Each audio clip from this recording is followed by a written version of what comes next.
Glória a Deus. Graça e paz para todos os seus irmãos. Irmão Fabiano Santana, seu irmão em Cristo.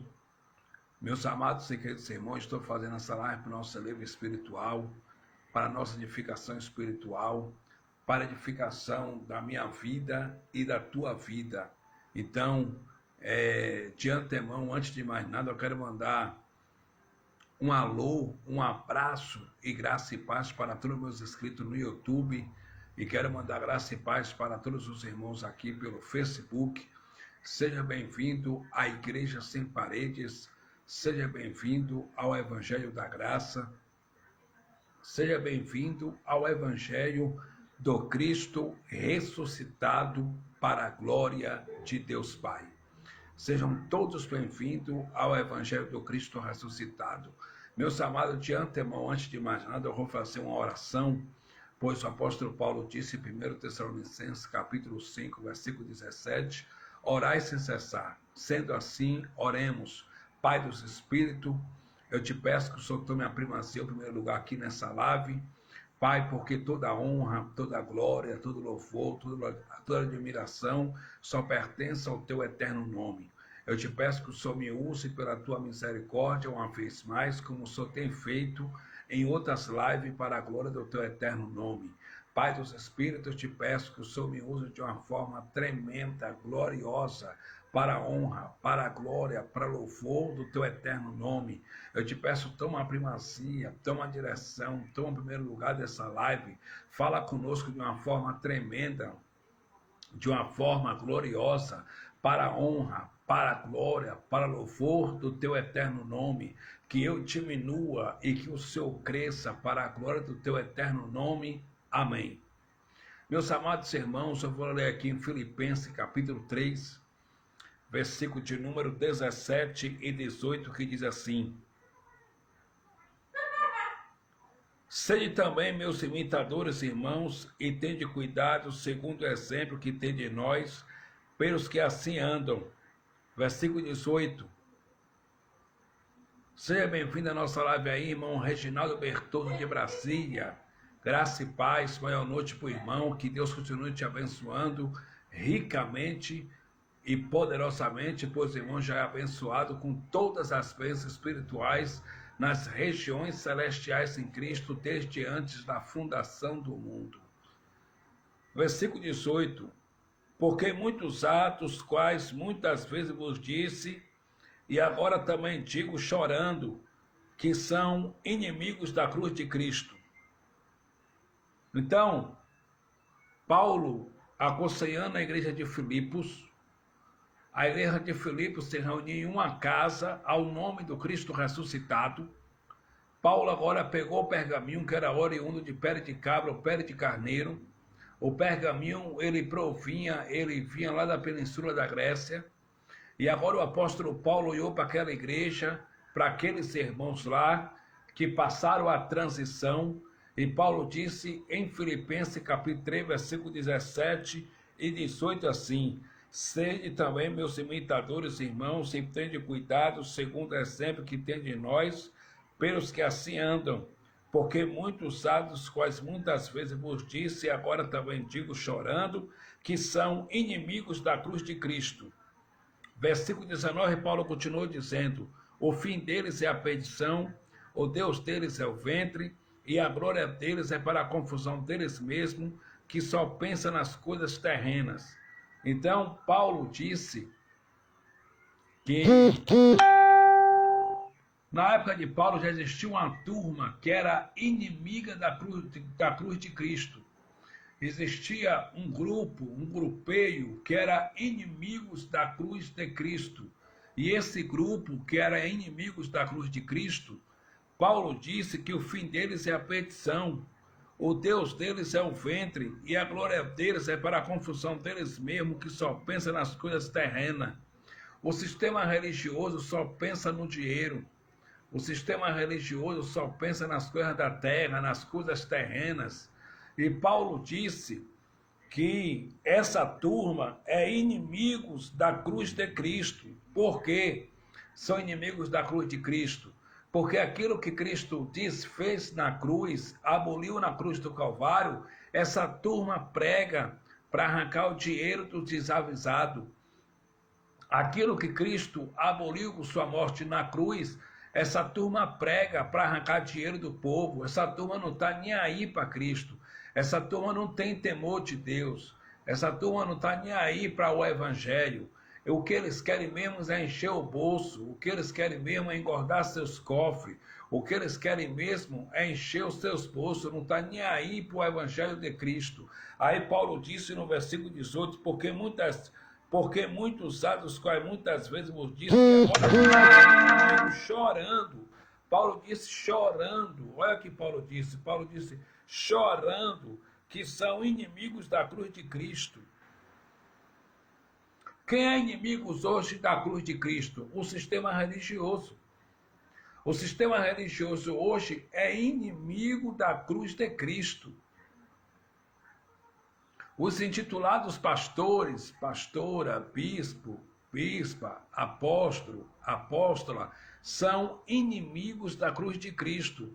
Por quê? Porque aquilo que Cristo aboliu, eles pregam em seus púlpitos, né? Nos seus chamados altares, nos seus chamados púlpitos, que de púlpito não tem nada. Porque altar na graça é paganismo, altar é pagão, púlpito é paganismo, púlpito é pagão, entendeu? O nosso altar em graça é Cristo, Cristo que é o nosso altar.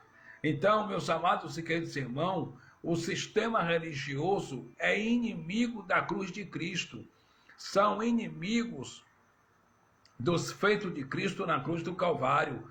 Aquilo que Cristo fez na cruz do Calvário para o sistema não valeu de nada. Eles não valorizam o sacrifício de Cristo na cruz do Calvário. Eles não respeitam o sacrifício do Filho de Deus. Eles não valorizam o sacrifício de Cristo. Eles são inimigos de Cristo. Eles pisam no sacrifício do Filho de Deus. Eles são inimigos do sacrifício de Cristo. Eles não estão nem aí para Cristo. Tanto é que Paulo disse aqui em Gálatas capítulo 2, versículo 21, não aniquilo a graça de Deus, porque se a justiça provém da lei, segue-se que Cristo morreu debalde, Cristo morreu em vão. Então, para o sistema religioso, Cristo morreu debalde, Cristo morreu em vão. O sistema religioso é inimigo de Cristo. Essa turma é inimigo da cruz de Cristo, é inimigo dos feitos de Cristo conquistado para a igreja gentílica na cruz. Eles não respeitam, eles não estão nem aí, porque Cristo aboliu a lei de Moisés. Aquilo que Cristo aboliu, eles pregam para o povo, para prender o povo dentro dentro dos seus tempos religiosos e para arrancar o dinheiro dos desavisados. O irmão George Valente escreveu para mim aí: desejo a você, meu irmão, toda a felicidade possível e imaginável nesse dia tão especial. Foi meu aniversário. Amém. Muito obrigado, irmão Jorge Valente. Que Deus continue te abençoando, que Deus continue te iluminando e que Deus continue te guardando tua casa, teu lar e tua família. Em nome do Cristo ressuscitado. Tamo junto. Então, são inimigos da cruz de Cristo, um sistema religioso, porque Cristo aboliu a lei e eles pregam a lei para o povo, para prender o povo dentro dos seus tempos religiosos. Por exemplo, o apóstolo Paulo, ele voltou no terceiro céu cheio da unção de Deus, e Paulo pregando disse em Romanos capítulo 10, versículo 4 assim: porque o fim da lei é Cristo para a justiça de todo aquele que nele crê. Primeiro que Paulo disse que Cristo é o fim da lei, Cristo não é a continuação da lei.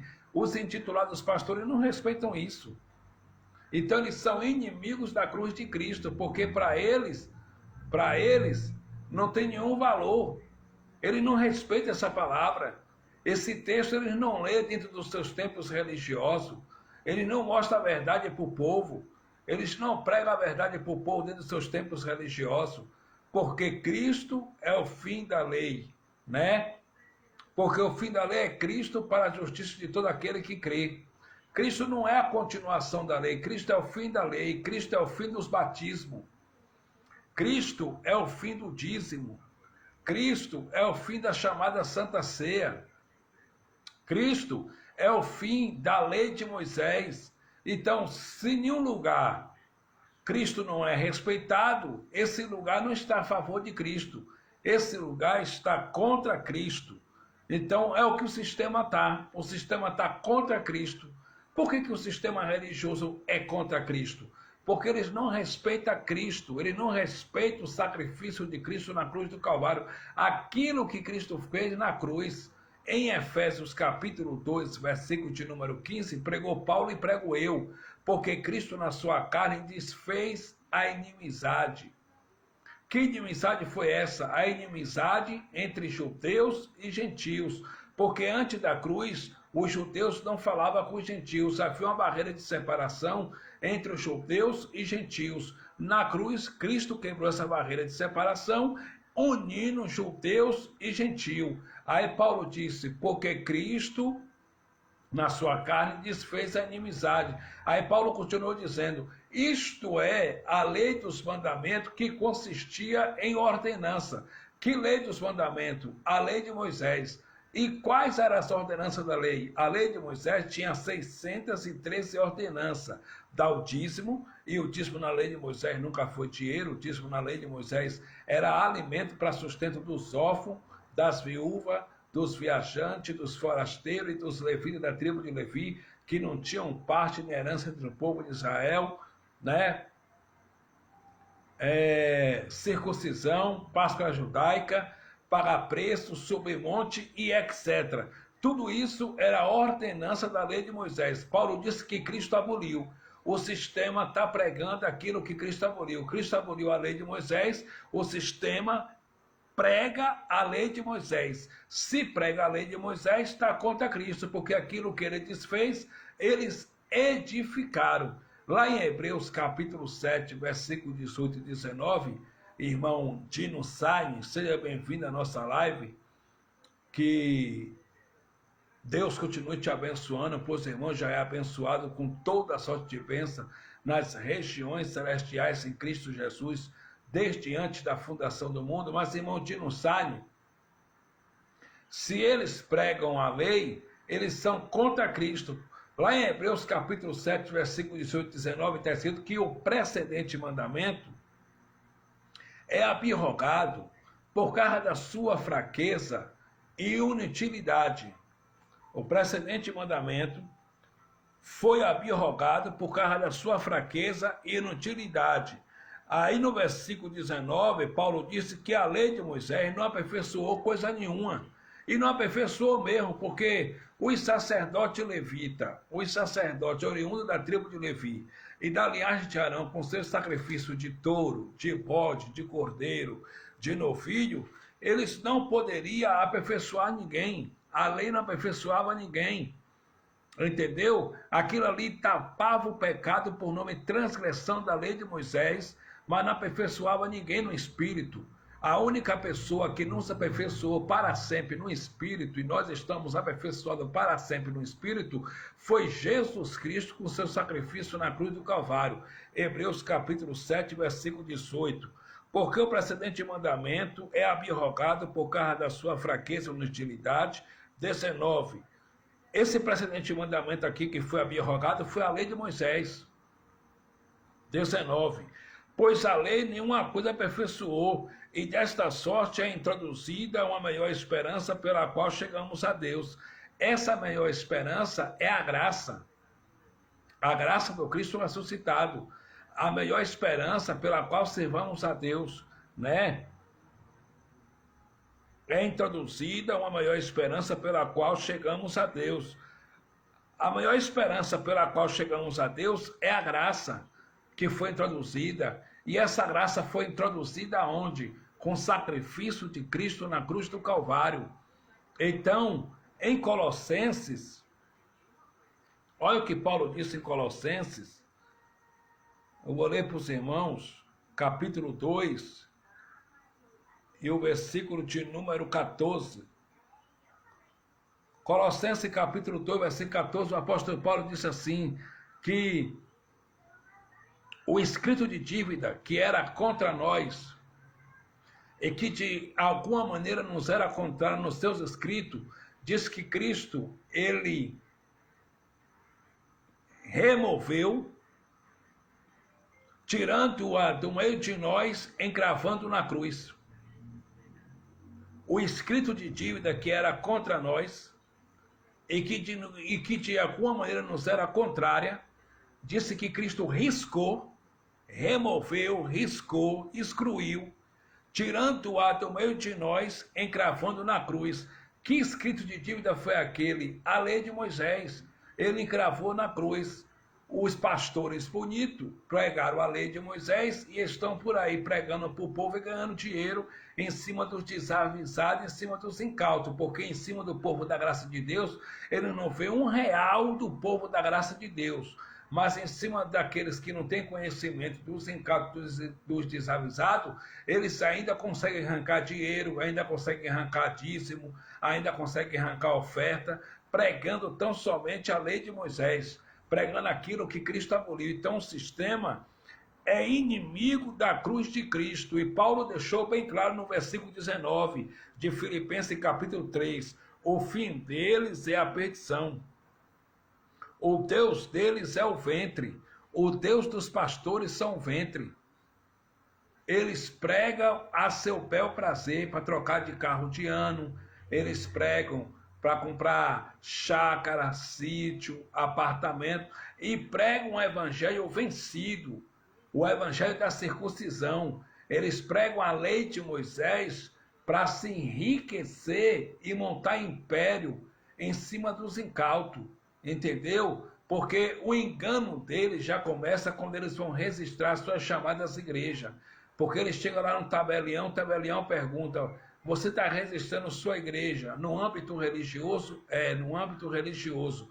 É com fim lucrativo ou é sem fim lucrativo? Aí ele diz, é sem fim lucrativo, mas é mentira, é com fim lucrativo, porque lá dentro tem cofre, lá dentro o intitulado pastor recebe salário gordo, lá dentro tem tesoureiro que recebe dinheiro também, lá dentro tudo é pago, nada é de graça, tudo é através do dinheiro, nada é de graça, então é com fim lucrativo. Então, o fim deles é a perdição, o Deus deles é o ventre, e a glória deles é para a confusão deles mesmos, que só pensa nas coisas terrenas.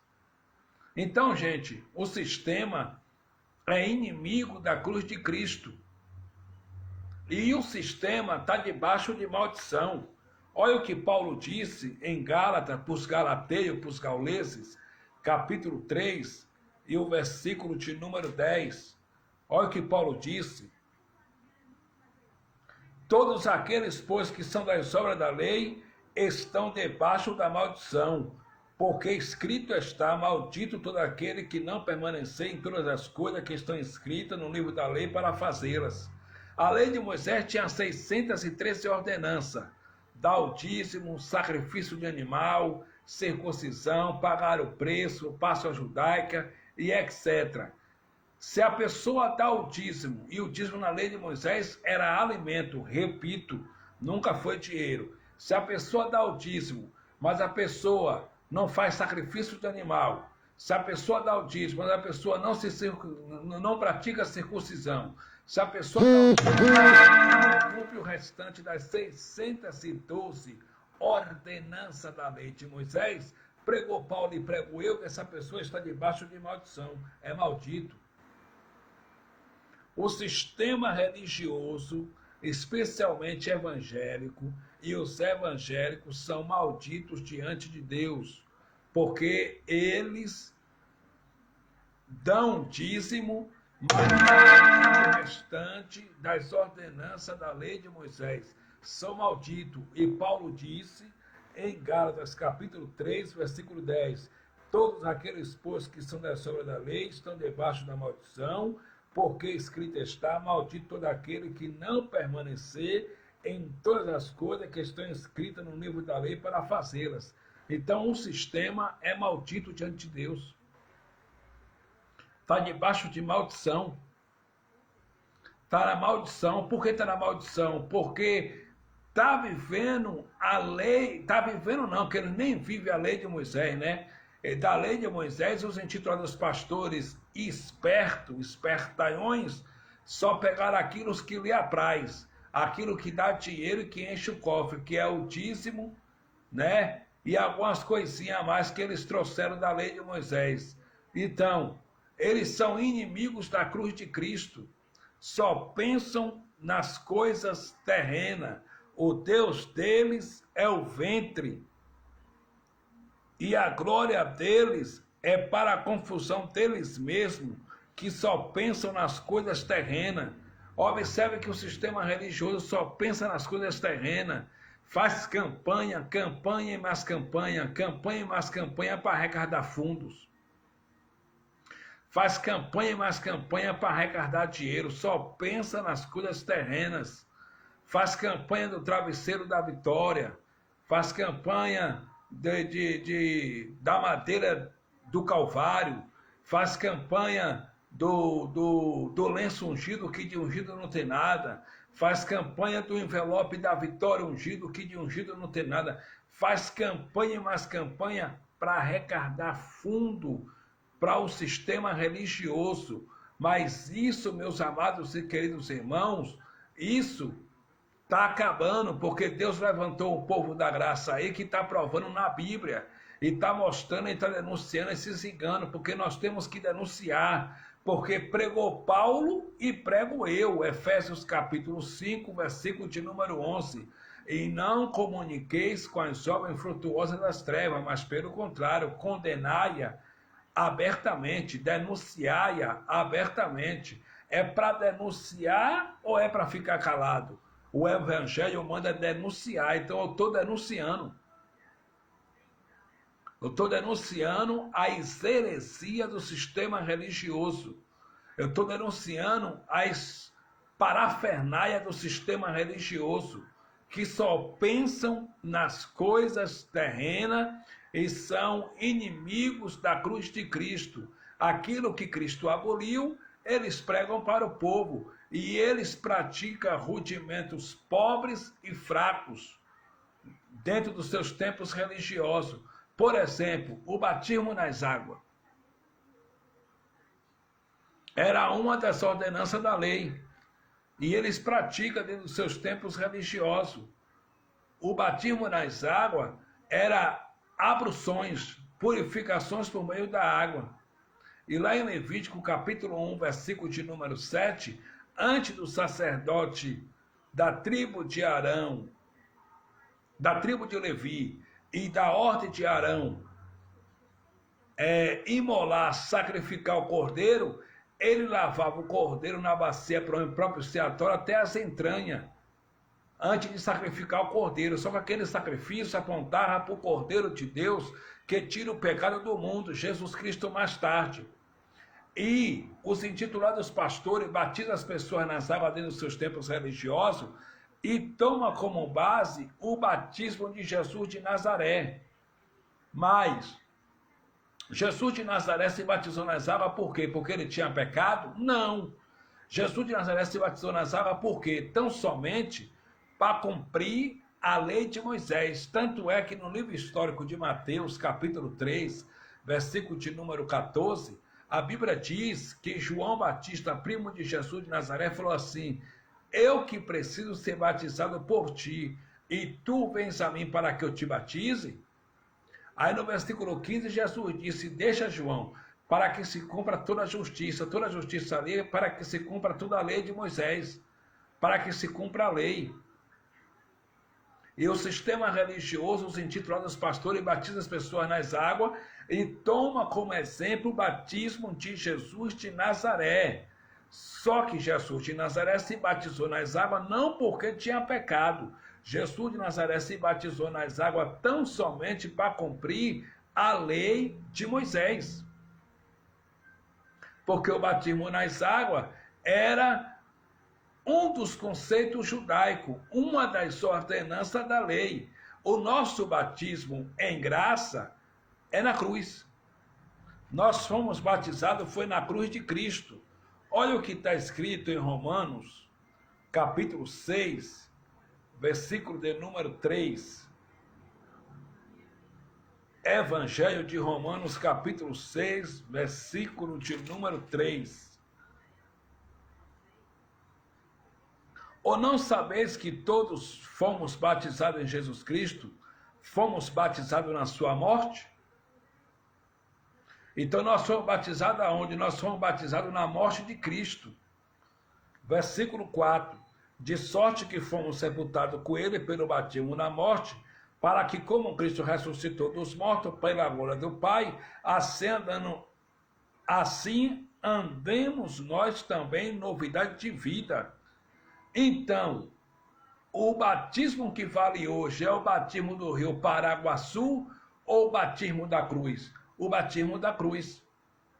Só que dentro do sistema religioso, eles batizam nas águas pessoas, dizendo que é para tirar os pecados das pessoas. Mas que pecado que Cristo destruiu o pecado com o seu sacrifício na cruz? O pecado não existe mais.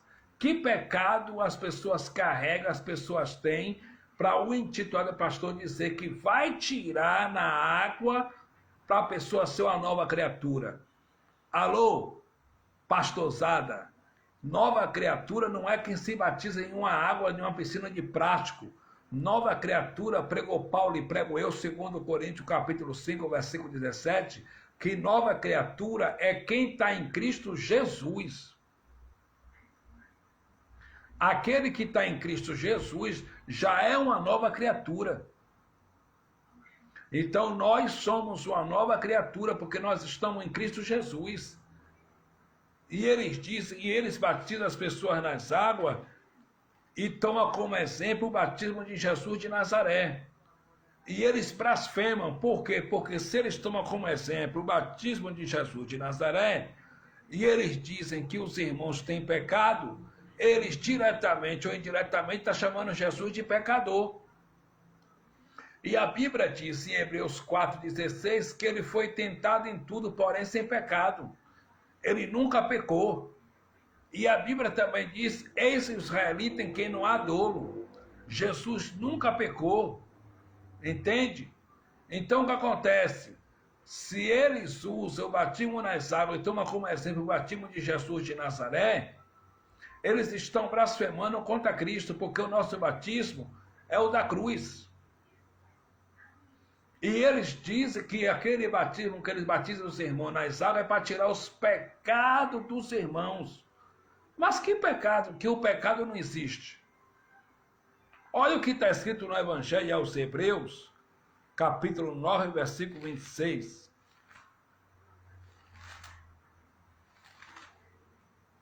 Hebreus capítulo 9, versículo 26.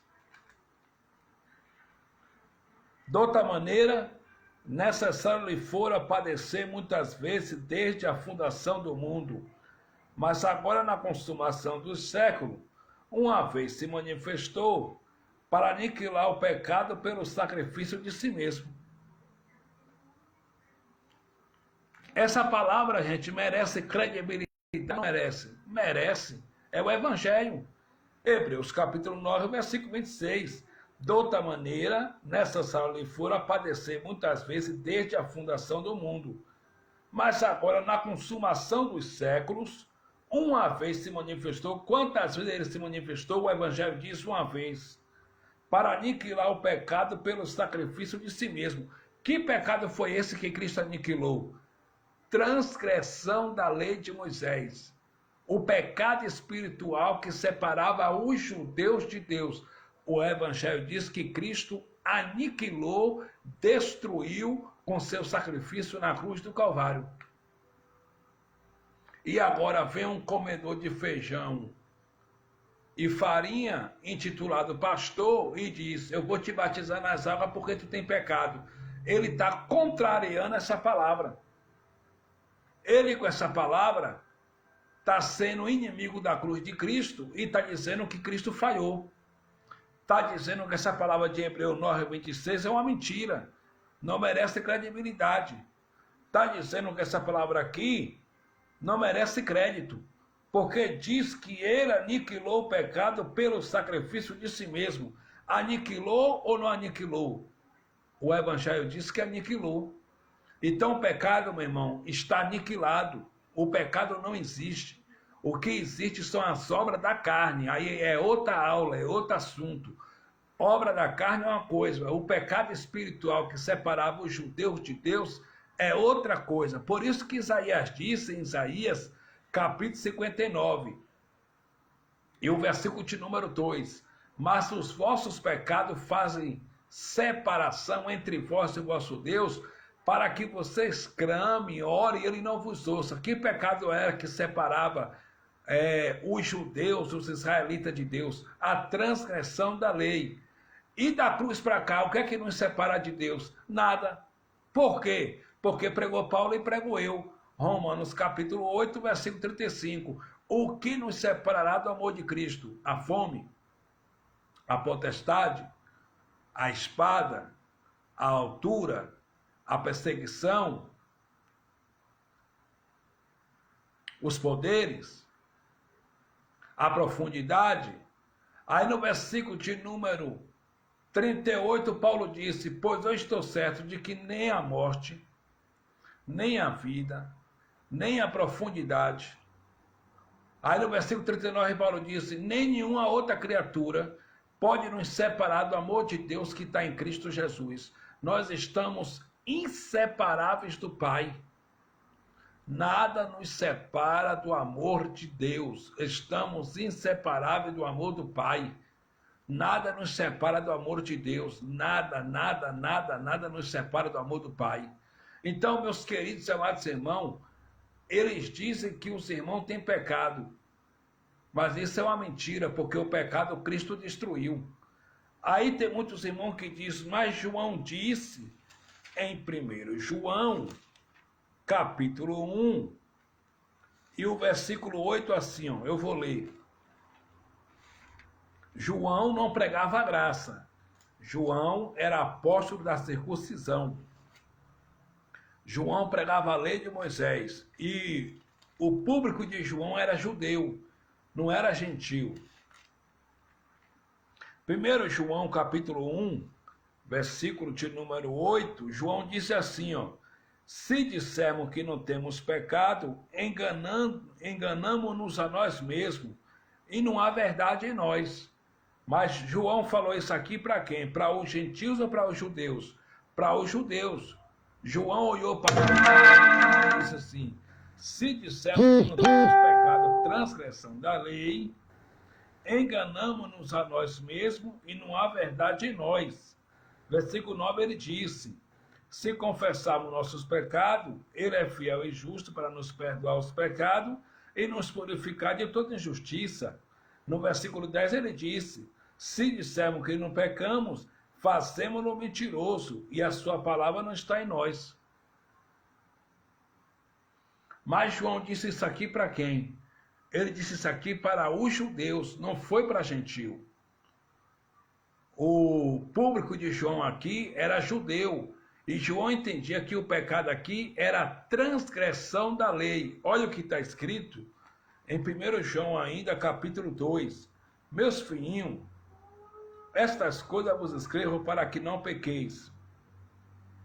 E se alguém pecar, temos um advogado para com o Pai, Jesus Cristo justo. Jesus Cristo nunca foi meu advogado. Jesus Cristo nunca foi teu advogado. Jesus Cristo era advogado dos judeus. E João escreveu sua carta para os judeus. E João entendia e tinha ciência que pecado era a transgressão da lei de Moisés. 1 João, capítulo 3, versículo 4. Qualquer que comete o pecado também comete. Qualquer que comete pecado transgride a lei, porque o pecado é a transgressão da lei. Então o pecado era a transgressão da lei. E os intitulados pastores dizem que vai batizar os irmãos nas águas para arrancar os pecados do povo. Mas o pecado não existe mais, o pecado Cristo já arrancou na cruz. O pecado Cristo destruiu, aniquilou com seu sacrifício na cruz do Calvário. Então, os intitulados pastores chegaram atrasados, porque Cristo tirou, aniquilou o pecado na cruz do Calvário com seu sacrifício. E aí eles batizam as pessoas nas águas, e quando eles batizam as pessoas nas águas também, eles estão contrariando aquilo que Deus usou o profeta João Batista para falar em Mateus capítulo 3, versículo 11. Mateus capítulo 3, versículo 11, Deus usou João e falou: eu, João, na verdade, vos batizo com água para a remissão de pecado. Mas vem um cujas alpacas eu não estou digno de carregar, ele vos batizará com água. Está escrito assim? Não. Está escrito assim: ele vos batizará com Espírito Santo e com fogo. Quando os pastores batizam as pessoas nas águas, eles estão dizendo que o Todo-Poderoso que João Batista profetizou, que batiza com Espírito Santo e com fogo, não veio ainda. Só que o Todo-Poderoso que João Batista profetizou, verbalizou que haveria de vir, ele já veio, ele já morreu, ele já nos batizou com seu sangue na cruz, e hoje ele mora em nosso espírito. Ele mora em nosso espírito. E outra coisa também, os intitulados pastores batizam os irmãos nas águas e dizem que o velho homem dos irmãos vai ficar nas águas. Ah, porque o velho homem de vocês vai ficar nas águas. Isso tudo são laços perniciosos que eles arrumam, que eles inventam, para prender as pessoas dentro do seu tempo religioso para arrancar o dinheiro dos irmãos. Porque isso não tem base no Evangelho. Isso não está escrito e revelado no Evangelho. Olha o que está escrito em Romanos capítulo 6, glória a Deus. Romanos capítulo 6 e o versículo de número 6. Sabendo isto, que o nosso velho homem foi com ele crucificado. Ah, o nosso velho homem foi com ele crucificado. O nosso velho homem não ficou nas águas do rio Paraguaçu, não. O nosso velho homem foi com ele crucificado na onde? Na cruz. Sabendo isto, que o nosso velho homem foi crucificado, para que o corpo do pecado seja desfeito, a fim de que não se vamos mais ao pecado. Ah, o nosso velho homem foi com ele crucificado na cruz. O nosso velho homem foi na cruz do Calvário. E os intitulados pastores dizem para os seus membros que vai batizar eles nas águas para arrancar os pecados e que os pecados dos seus membros vão ficar nas águas, e dizem também que o velho homem, a velha criatura vai ficar nas águas. Só que isso é mentira, porque o Evangelho diz que o nosso velho homem foi com ele crucificado para que o corpo do pecado seja desfeito, a fim de que não se vão mais ao pecado. O nosso velho homem foi crucificado com Cristo na cruz e não foi deixado nas águas. Foi crucificado com Cristo na cruz. Outra coisa também, os intitulados pastores dizem que quando eles batizar os irmãos nas águas, eles falam assim: eu vou te batizar nas águas para te purificar dos pecados. O irmão precisa ser purificado dos seus pecados. Só que a purificação dos pecados já foi feita. Hebreus capítulo 1, versículo de número 3 diz assim: o qual, sendo o resplendor da sua glória e a expressa imagem da sua pessoa, e sustentando todas as coisas pela palavra do seu poder, havendo feito por si mesmo a purificação dos nossos pecados, assentou-se à destra da majestade nas alturas. Ele já fez a purificação dos pecados. Está tudo consumado, meus irmãos. Cristo fez tudo na cruz. Ele fez a purificação dos pecados. E os intitulados pastores dizem que é eles que vai purificar os irmãos no Rio Paraguaçu, domingo que vem pela manhã, no batismo nas águas. Só que isso é uma heresia, porque a purificação dos pecados já foi feita.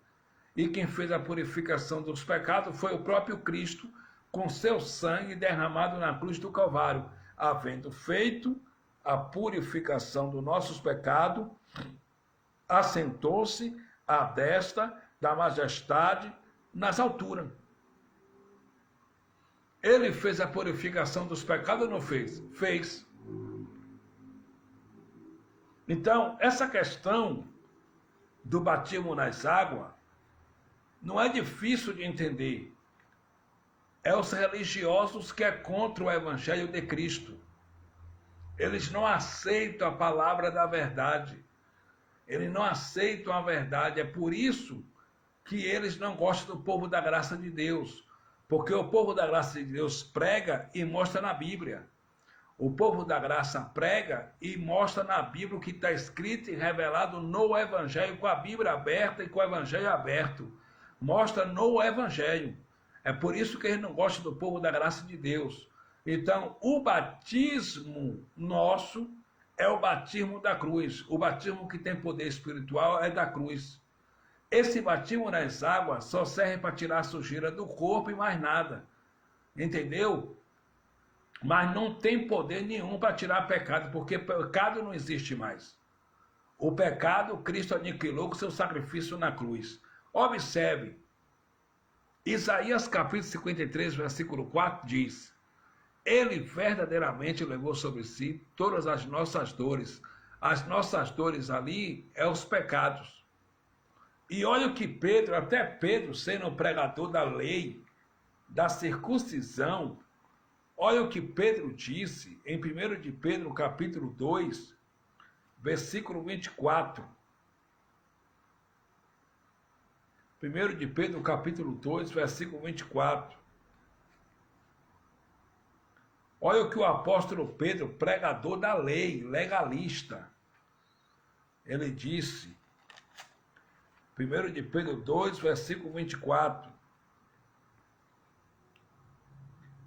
Levando ele mesmo em seu corpo os nossos pecados sobre o madeiro. Vem cá, irmão, ele levou ou ele deixou? Pedro, pregador da lei, diz que ele levou. Levando ele mesmo em seu corpo os nossos pecados sobre o madeiro, para que, morto para os pecados, pudéssemos viver para a justiça, e pelas suas feridas foste sarado. E pelas suas feridas foste sarados. Então, meus amados e queridos irmãos, observe, até Pedro, sendo pregador da lei de Moisés, pregador legalista, disse que ele carregou em seu corpo os nossos pecados sobre o madeiro, para que, morto para os pecados, pudéssemos viver para a justiça, e pelas suas feridas foste sarado. Até Pedro disse isso. Ele carregou ou ele deixou? Livro histórico de João, capítulo 1, versículo 29, João Batista verbalizou, profetizou: Eis o Cordeiro de Deus que tira, ele não deixa o pecado do mundo. E que pecado foi esse que ele tirou? A transgressão da lei. Só que no sistema religioso ainda tem pecado. O pecado está vivo dentro do sistema religioso. Por quê? Porque pecado dentro do sistema religioso é uma grande fonte de lucro, que dá muito dinheiro para os intitulados pastores. É por isso que eles falam tanto em pecado, porque pecado para eles no sistema é uma grande fonte de renda, de lucro, dá muito dinheiro para o sistema. É por isso que eles falam tanto em pecado. Por que eles não abrem o Evangelho e mostram Hebreus 9, 26 para o povo e diz que Cristo aniquilou o pecado? Porque se eles mostrarem isso, o dinheiro não entra. Porque o povo vai olhar para dentro de si e vai falar: então, se Cristo levou os pecados, não existe pecado, eu estou fazendo o que aqui? Porque 99% 99,9% dos evangélicos estão dentro dos templos religiosos por causa do pecado, porque eles dizem que para acertar a vida deles com Deus tem que estar dentro de um templo religioso para tirar os pecados, purificar dos pecados, para se limpar dos pecados, com medo de ir para o inferno, com medo de Jesus voltar e eles ficarem, e com medo do suposto inferno. Mas inferno, meu irmão, é sepultura. A palavra inferno, no grego, quer dizer geena, que quer dizer sepultura. A palavra inferno, ela é uma palavra também de raiz latina, infernos, que quer dizer sepultura, mundo dos mortos. A palavra inferno no hebraico quer dizer Sheol, que quer dizer mundo dos mortos, sepultura. Quem inventou a palavra inferno como lugar de tormento eterno, de castigo eterno, foi o sistema religioso no Concílio de Latrão. Foi os papas. Foi o sistema religioso católico que inventou o inferno como lugar de fogo e de castigo espiritual, porque eles estavam perdendo a sua popularidade. Mas inferno quer dizer sepultura. E para lá todo mundo vai. Para lá todo mundo vai, não adianta fugir. Rico vai, pobre vai, negros, brancos, todos vão para a sepultura. Todos vão para o inferno. Porque inferno é sepultura.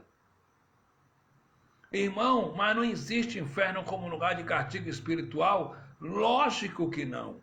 Porque inferno é sepultura. Deus não criou o inferno para ninguém. Nunca subiu ao coração de Deus e nunca passou pela mente de Deus queimar ninguém no fogo. Isso aí foi invenção do sistema religioso. Entende? Jeremias capítulo 7, versículo de número 31 diz assim, ó. Jeremias capítulo 7, versículo 31. Eu vou ler a partir do versículo de número 29, diz assim, Jeremias 7, versículo 29. Corta o cabelo da tua cabeça e lança-o fora, e levanta o teu pranto sobre as alturas, porque já o Senhor rejeitou e desamparou a geração do seu furor. 30. Porque os filhos de Judá fizeram o que era mal aos meus olhos, diz o Senhor. Puseram as suas abominações na casa que se chama pelo meu nome, para a contaminarem. Aí o que os filhos de Judá fizeram foi o quê? Aí vem versículo 31. E edificaram os atos de Tofete, que está no vale do filho de Inom, para queimar a seus filhos e as suas filhas, o que nunca ordenei, nem me subiu ao coração.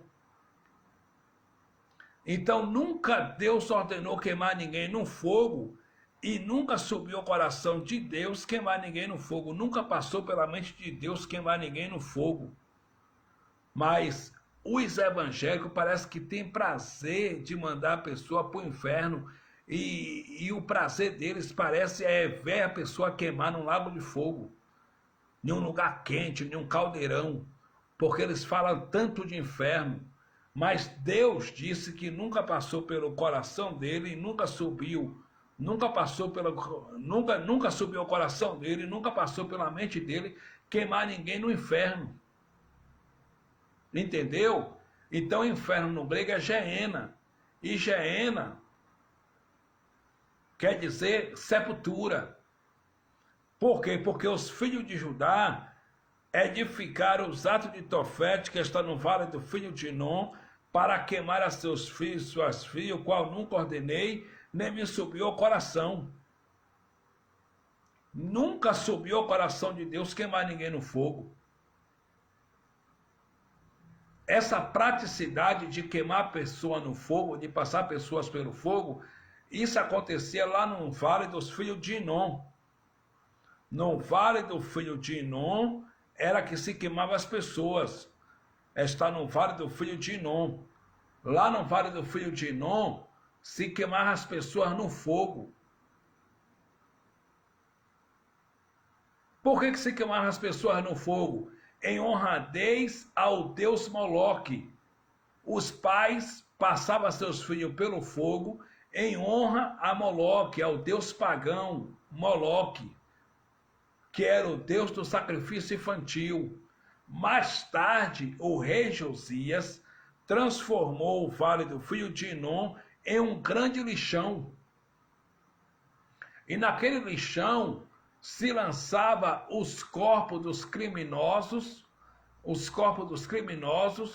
para serem incinerados.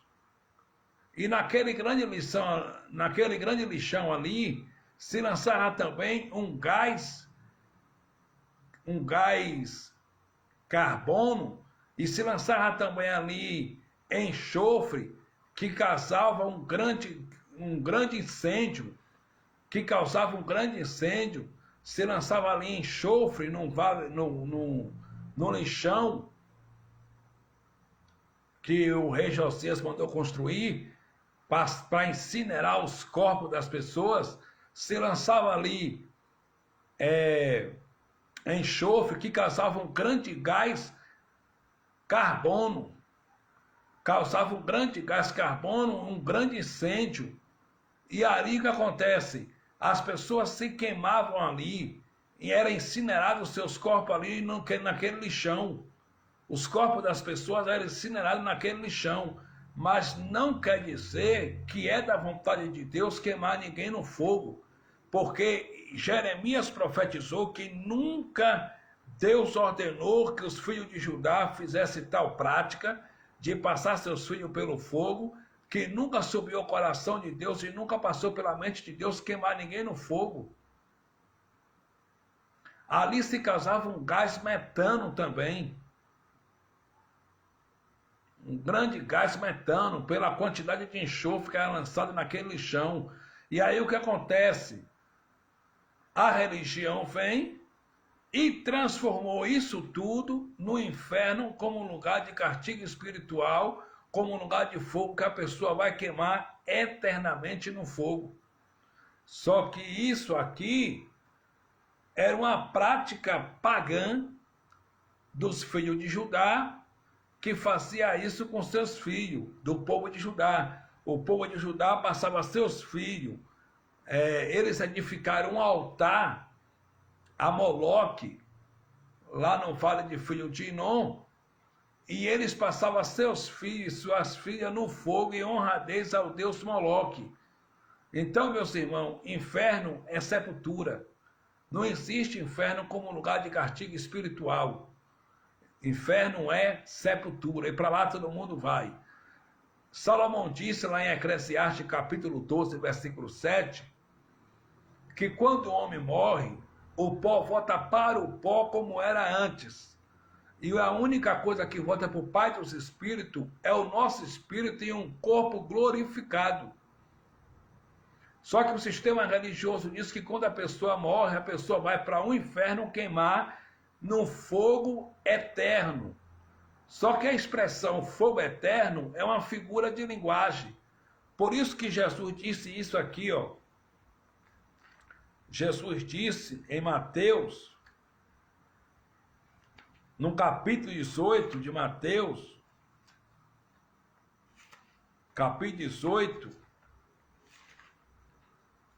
ele disse: se teu olho te escandaliza, arranca-o e lança-o no fogo, porque é melhor tu entrar na vida tendo um olho só, do que com os dois tu ser lançado no fogo eterno. Mas por que Jesus usou a expressão fogo eterno? Porque fogo eterno era uma figura de linguagem dos judeus, e os judeus falavam por figura de linguagem. Entendeu? Jesus estava dizendo o seguinte: olha, é melhor você viver tendo olho só, do que você praticar um crime e ir parar no lixão. E lá no lixão, você ir para o fogo. Só que Jesus usa a expressão fogo eterno. Por que fogo eterno? Porque pela quantidade de enxofre que era lançado no lixão ali, parece que aquele fogo nunca ia se apagar. Entendeu? Parece que aquele fogo nunca ia se apagar pela quantidade de enxofre que era lançado ali, que causava um grande incêndio ali e os corpos dos criminosos eram incinerados. Por isso que eu vou ler para você, com a Bíblia aberta, Mateus capítulo 18, livro histórico de Mateus, capítulo 18,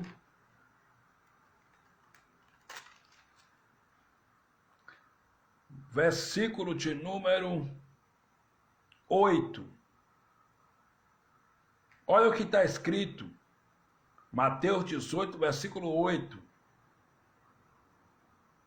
Portanto, se a tua mão ou teu pé te escandalizar, corta-o e atira-o para longe de ti. Melhor te é entrar na vida coxo ou aleijado, do que tendo duas mãos ou dois pés ser lançado no fogo eterno. Mas fogo eterno aqui é uma figura de linguagem. Agora sobre o olho, versículo 9. E se o teu olho te escandalizar, arranca-o e atira-o para longe de ti. Melhor te entrar na vida com um só olho, do que tendo dois olhos ser lançado no fogo do inferno. Por que ele fala no fogo do inferno? É uma figura de linguagem, porque inferno é sepultura. Aí os religiosos pegam essa palavra e falam, tá vendo? Jesus disse que é melhor a pessoa entrar no céu, na vida eterna, sendo um coxo, ou aleijado, ou então só com o olho, do que a pessoa tendo dois pés, duas mãos, e a pessoa ser lançada num fogo eterno. E aí eles aplicam no povo, e o povo que não conhece Bíblia come desse reggae, mas a gente com os olhos iluminados não come mais desse reggae. Por quê? Porque fogo eterno é uma figura de linguagem. Fogo eterno aqui quer dizer, Jesus estava dizendo para ele aqui o seguinte, olha, não cometa crime nenhum, porque se vocês cometer crime, vocês vão ser lançados lá no lixão. Vocês vão ser lançados lá no lixão e o fogo do lixão lá vão fazer você sofrer. Por quê? Porque pela quantidade de enxofre que era lançado naquele lixão, causava um grande incêndio que parecia que aquele fogo era eterno e que nunca ia se apagar aquele fogo pela quantidade de enxofre. Mas aqui, tudo isso aqui é uma figura de linguagem, entende?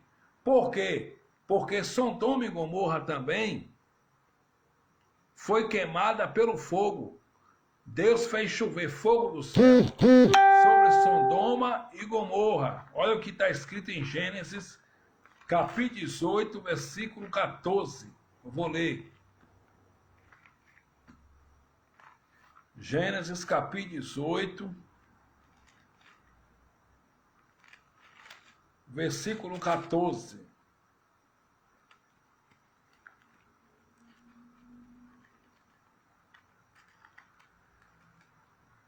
Ou melhor, Gênesis capítulo 19, versículo 24. A destruição de Sodoma e Gomorra. Olha o que está escrito. Então o Senhor fez chover enxofre e fogo do Senhor desde o céu sobre Sodoma e Gomorra, e derribou aquela cidade e toda aquela campina e todos os moradores daquela cidade e o que nascia da terra. E a mulher de Ló olhou para trás e ficou convertida numa estátua de sal. Tá ok. Observe que em Gênesis capítulo 19, versículo 24 diz, então o Senhor fez chover enxofre e fogo do Senhor desde o céu sobre Sodoma e Gomorra, e derribou aquela cidade e toda aquela campina, e todos os moradores daquela cidade, e o que nascia da terra. Tá ok. Agora vamos aqui para o livro de Judas.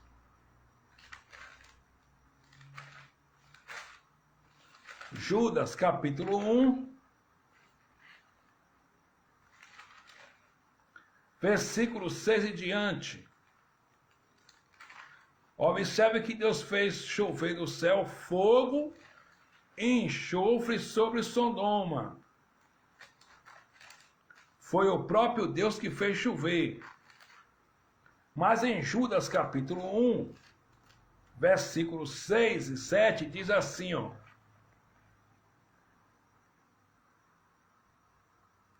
Judas 1, 6 e 7. E aos anjos que não guardaram o seu principado, mas deixaram a sua própria habitação, reservou na escuridão e em prisões eternas até o juízo daquele grande dia, que foi em 70 depois de Cristo, o grande dia, o dia do juízo. 7. Assim como Sodoma e Gomorra e a cidade circunvizinha que, havendo-se corrompido, como aqueles, e indo após outra carne, foram postas, por exemplo, sofrendo a pena do fogo eterno. Então, em Judas capítulo 1, versículo 7, diz que Sodoma e Gomorra e as cidades circunvizinhas sofreram a pena do fogo eterno. Mas a palavra eterno quer dizer para sempre. Se Sodoma e Gomorra sofreu a pena do fogo eterno, eternamente, para sempre, Sodoma e Gomorra está pegando fogo até hoje? Não. Sodoma e Gomorra não está pegando fogo até hoje. Isso aqui é uma figura de linguagem, porque os judeus falavam por figura de linguagem. Por isso que Jesus de Nazaré disse no livro histórico de Mateus, capítulo 25, e o versículo de número 35 e diante. Porque eu tive fome e me deste de comer. Eu tive sede e me deste de beber. Eu vou ler. Mateus capítulo 25, versículo 35 e diante.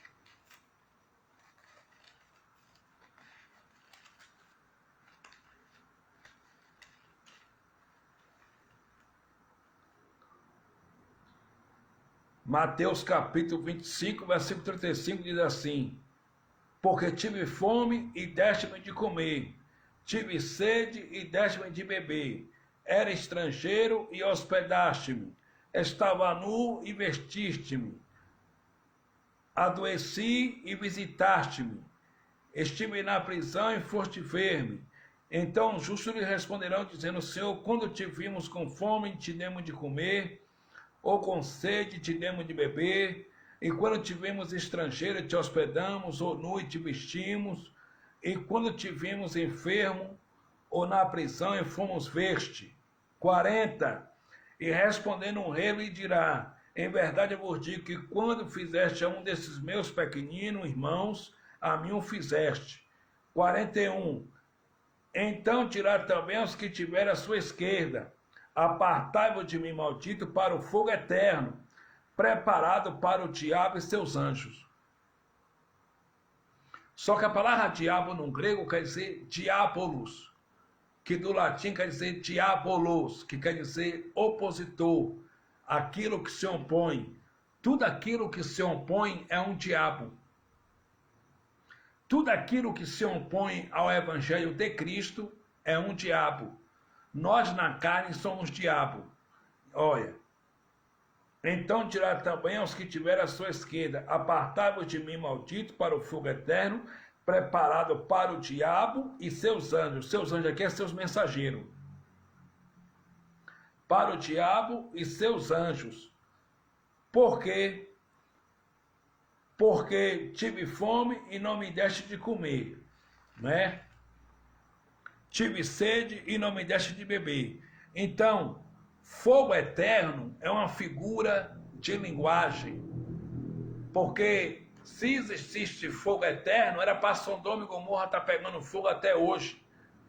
E Judas disse que Sodoma e Gomorra e a cidade circunvizinha foram postas como exemplo e sofreram a pena do fogo eterno. Só que Sodoma e Gomorra não está pegando fogo até hoje.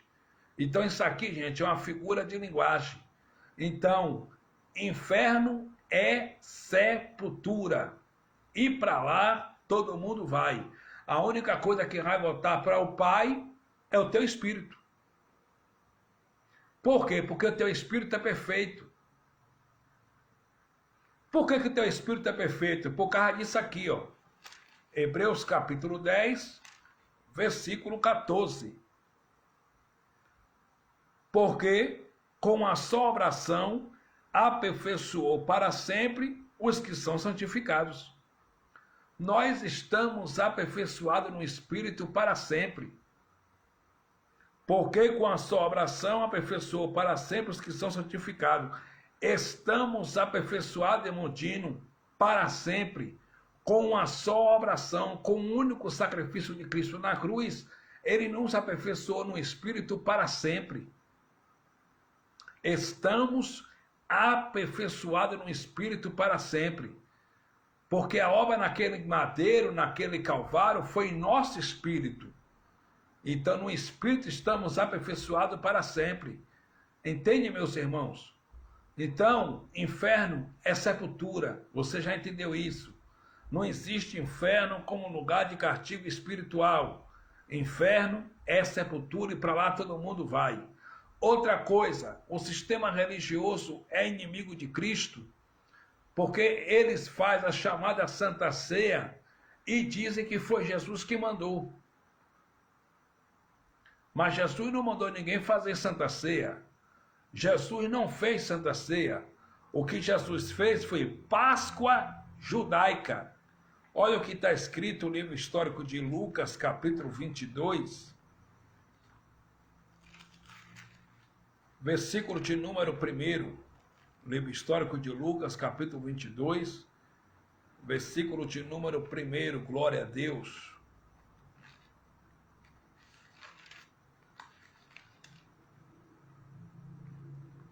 Estava, pois, perto a festa dos pães asmos, chamada de Páscoa.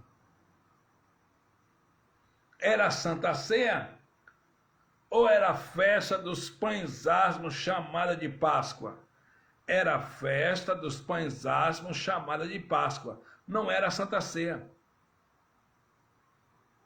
E os intitulados pastores levanta um pedacinho, levanta um pão, levanta o cálice, apresenta e dá um pedacinho de pão pulmã para os irmãos e um copo de suco de quiçuque e diz que isso é para os irmãos ter comunhão com Deus. Mas espera aí, a nossa comunhão já está completa, já está perfeita. Porque em 1 Coríntios capítulo 6, versículo 17, pregou Paulo e prego eu, que aquele que se une ao Senhor é um só espírito com ele. Nós já estamos unidos ao Senhor. E nós fomos unidos ao Senhor foi pelo sangue de Cristo, como Paulo disse em Efésios, capítulo 2, versículo 12, 13, que nós outrora estávamos sem Deus no mundo, estávamos longe da comunidade de Israel, estávamos estranhos aos concertos e à promessa. Versículo 13, mas agora em Cristo Jesus, já pelo sangue de Cristo, vós que antes estavais longe, chegaste perto. Já estamos perto de Deus, a nossa comunhão já está perfeita. Você não precisa de um pedacinho de pão pumã e de tomar um copo de suco de quiçuque para ter comunhão com Deus. Porque pregou Paulo e prego eu, lá no livro de Romanos capítulo 14, versículo 17, que o reino de Deus não é nem comida e nem bebida, mas justiça, paz e alegria no Espírito Santo. Então não foi Santa Ceia, foi Páscoa judaica. Versículo de número 8. E mandou a Pedro e a João, dizendo: Ide, preparai-nos a Páscoa para que a comamos. Foi Páscoa ou foi a chamada Santa Ceia, gente? Pelo amor de Deus. Foi Páscoa judaica, para que a comamos.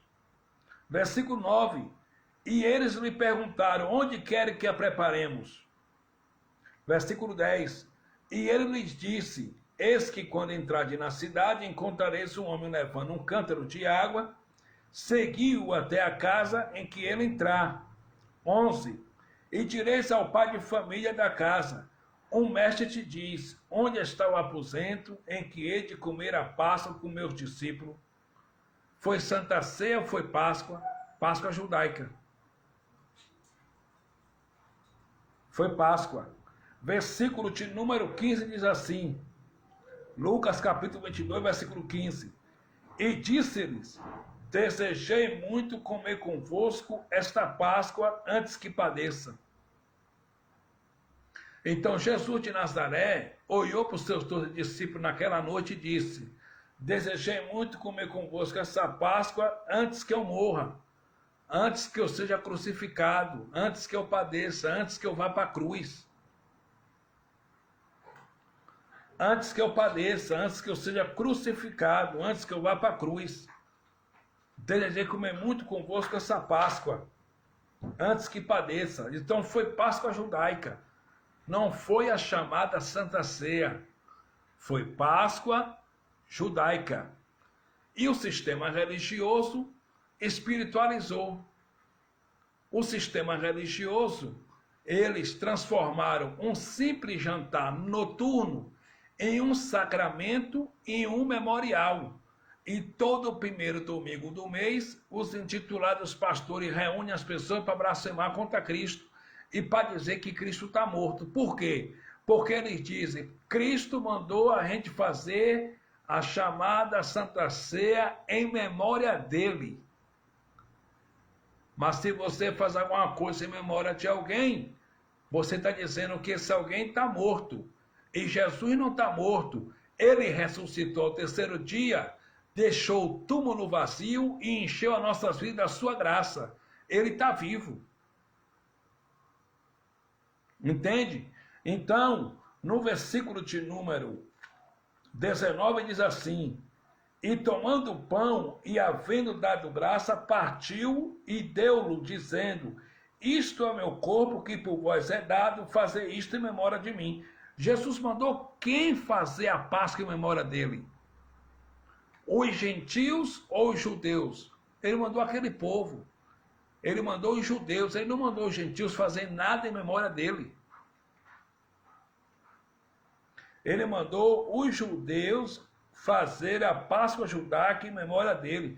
Fazer isso em memória de mim. Versículo 20. Semelhantemente tomou o cálice depois da ceia, dizendo, este cálice é o Novo Testamento no meu sangue que é derramado por vós. Ele estava dizendo que quando fosse para a cruz e derramasse seu sangue, ia começar um novo pacto, o Novo Testamento, a nova aliança. Entende? Então, isso aqui, Jesus disse isso aqui foi para os judeus, não foi para nós gentios. Fazer isso em memória de mim, isso que? A Páscoa judaica. Porque Jesus morreu na sexta. No sábado, os discípulos iam dar continuidade à Páscoa judaica. Enquanto Jesus estivesse morto, era para eles continuarem fazendo a Páscoa judaica, comemorando a Páscoa judaica, celebrando a Páscoa judaica. Mas quando Jesus ressuscitou, não haveria mais necessidade e não era mais para eles continuarem fazendo a Páscoa judaica. Por quê? Porque agora o dono da vida ressuscitou. O Rei dos Reis, o Senhor dos Senhores ressuscitou. E agora não precisava mais os seus 12 discípulos fazer a Páscoa judaica em memória dele, porque ele está vivo. E o sistema blasfema porque faz a chamada Santa Ceia em memória de Jesus. Eles blasfemam dizendo que Jesus está morto, porque para o sistema Jesus está morto. Mas para o povo da graça, Jesus está vivo, porque ele ressuscitou ao terceiro dia. Glória a Deus por isso. Louvado seja Deus. Ele ressuscitou ao terceiro dia. E outra, essa Páscoa judaica aqui, Gentil não poderia participar, não. Gentil não poderia comer da Páscoa, não. Olha o que está escrito em Êxodo, capítulo 12, e o versículo 43. Êxodo, capítulo 12, Êxodo, capítulo de número 12, versículo de número 43. Diz assim: Disse mais o Senhor a Moisés e a Arão: Esta é a ordenança da Páscoa. Nenhum filho de estrangeiro comerá dela. Olha, nenhum filho de estrangeiro comerá dela. 44.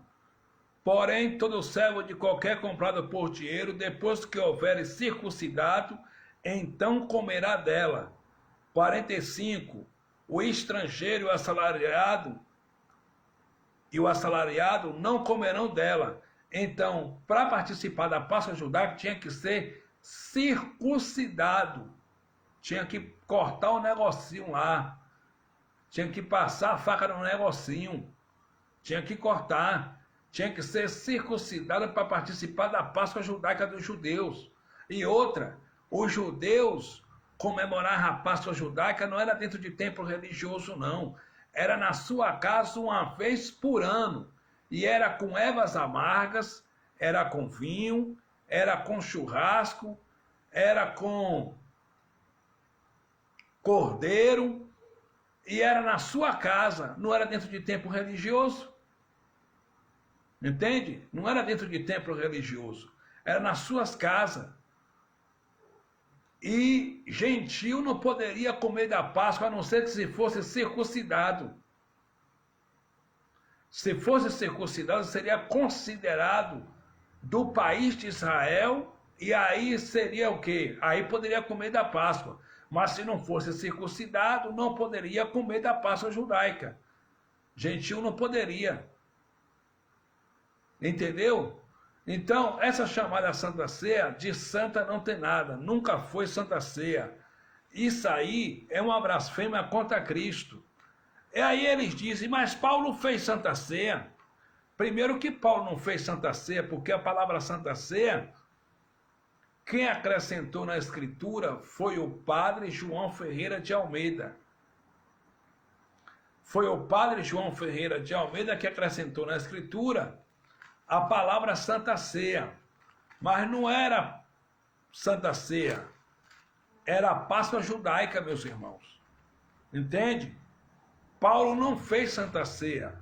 Olha o que está escrito em 1 Coríntios, capítulo 11, versículo 17. Nisto, porém, que vou dizer-vos, não vos louvo, porquanto vos ajuntais não para melhor, senão para pior.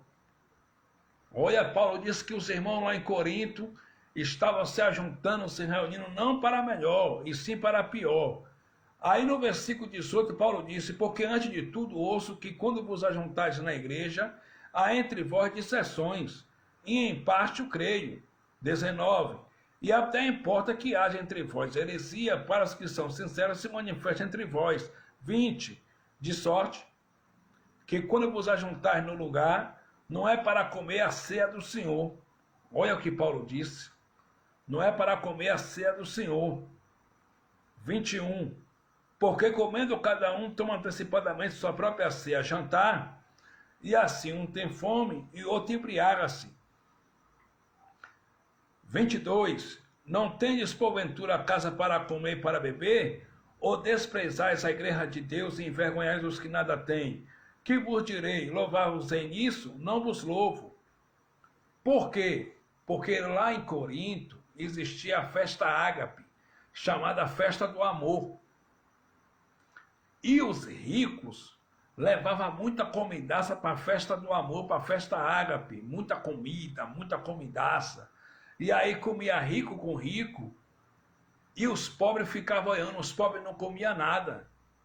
Por isso que Paulo disse no versículo de número 20, de sorte que quando vos ajuntais num lugar, não é para comer a ceia do Senhor. Aí no versículo de número 21, Paulo diz, porque comendo, cada um toma antecipadamente a sua própria ceia jantar, que era um jantar na festa ágape, na festa do amor, e assim um tem fome e outro embriaga-se. Por quê? Porque muitos se embriagavam na festa do amor, na festa ágape, outros comia muito, e outros tinham fome. Por quê? Porque os ricos comiam com os ricos e faziam acepção de pessoa. Os pobres não comiam nada. Na festa do amor. E lá em Corinto existia um deus pagão por nome. E os coríntios com seus mitraísmos, né? Os coríntios com seus mitraísmos, eles faziam isso, acepção de pessoas, rico comia com rico, e os pobres não comiam nada, ficavam olhando. Aí Paulo disse, eu não vos louvo, eu não elogio vocês por essa atitude, vocês estão errados, vocês não estão discernindo o corpo do Senhor, vocês não estão fazendo a ceia do Senhor como é para ser feita, vocês não estão se reunindo num lugar para comer, todo mundo participar, vocês estão fazendo acepção de pessoas. Aí no versículo 23 Paulo disse, porque eu recebi do Senhor o que também vos ensinei, que o Senhor Jesus na noite que foi traído tomou o pão. Primeiro que Paulo não recebeu nada de Jesus de Nazaré. O que Paulo recebeu foi do Cristo, o ressuscitado. Paulo não recebeu nada de Jesus de Nazaré. Ele recebeu do Cristo ressuscitado, meus irmãos. Entendeu? E Paulo aqui em 1 Coríntios capítulo 11, então somente está relembrando o ato que Jesus de Nazaré fez com seus 12 discípulos naquela noite, antes de ir para a cruz, antes de ser crucificado. Quer ver que Paulo está relembrando? Na festa do amor, Paulo lembra os irmãos, Paulo relembra os irmãos. Olha o que Paulo falou. No versículo 24. Né? Eu vou ler a partir do versículo 23. Porque eu recebi do Senhor o que também vos ensinei, que o Senhor Jesus, na noite que foi traído, tomou o pão. 24. E tendo dado graça, partiu e disse. Paulo está relembrando as palavras de Jesus. Tomai, comei, isto é meu corpo que é partido por vós, fazei isto em memória de mim. 25. Semelhantemente também, depois de cear, tomou o cálice, dizendo, este cálice é o Novo Testamento no meu sangue. Fazei isso toda vez que beber de memória de mim. 26. Porque toda vez que comer este pão e beber este cálice, anunciais a morte do Senhor até que venha. Foi o que Jesus disse para os judeus naquela noite de Lucas capítulo 22. Jesus disse, façam isso em memória de mim. Por quê? Porque enquanto Jesus estava morto, era para os 12 discípulos continuarem fazendo a Páscoa judaica. Mas como ele ressuscitou, já não havia mais necessidade de eles fazerem a Páscoa judaica, porque ele ressuscitou. Entendeu? Então Paulo não fez Santa Ceia. Paulo aqui deu um puxão de orelha na igreja de Corinto, porque na igreja de Corinto estava tendo o quê? Estava tendo divisão, estava tendo contenda, estava tendo heresia, e estava tendo acepção de pessoas. Aí Paulo deu um puxão de orelha no sermão na cidade de Corinto, e não fez Santa Ceia nenhuma. Isso aqui era a festa ágape, a festa do amor. E nesse dia da festa do amor, os coríntios, os ricos comiam com os ricos, e os pobres não comiam nada. Os pobres ficavam olhando, ficavam com fome. Aí Paulo disse no versículo de número 21, porque comendo cada um, toma antecipadamente sua própria ceia, e assim um tem fome e outro embriaga-se. Quer dizer, uns se embriagavam de tanto comer, e outros tinham fome. Entendeu, meus irmãos? Então, essa chamada Santa Ceia não tem poder nenhum. É engano. é engano do sistema religioso. Olha, no sistema religioso eles dizem que quando o pastor ou o padre levanta aquele pão e levanta aquele suco de uva, aquele suco de uva não é mais suco de uva, é o sangue de Jesus, e o pão não é mais pão, o pão agora é a carne de Cristo, é o corpo de Cristo. E isso é uma blasfêmia. Eu não como desse reggae. Por quê? Porque para mim pão é pão e carne é carne.